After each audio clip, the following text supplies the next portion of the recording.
بسم الله الرحمن الرحيم اللهم صل على محمد وعلى آل محمد كما صليت على إبراهيم وعلى آل إبراهيم إنك حميد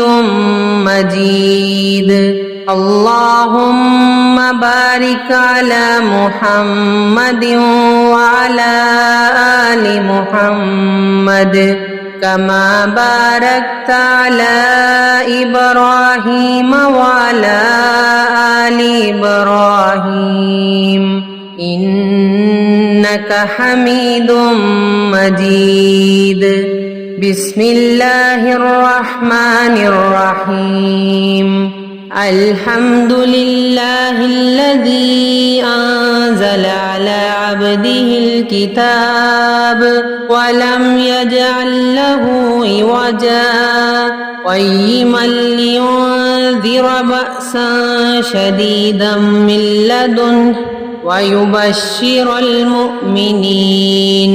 الذين يعملون الصالحات أن لهم أجرا حسنا ماكثين فيه أبدا وينذر الذين قالوا اتخذ الله ولدا ما لهم به من علم ولا لآبائهم كبرت كلمة تخرج من أفواههم إن يقولون إلا كذبا ولعلك باخع نفسك على آثارهم إن لم يؤمنوا بهذا الحديث أسفا إنا جعلنا ما على الأرض زينة لها لنبلوهم أيهم أحسن عملا إنا لجاعلون ما عليها صعيدا جرزا أم حسبت أن أصحاب الكهف والرقيم كانوا من آياتنا عجبا إذ أوى الفتية إلى الكهف فقالوا ربنا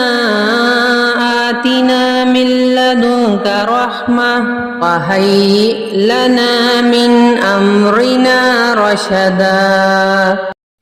اللهم صل على محمد وعلى آل محمد كما صليت على إبراهيم وعلى آل إبراهيم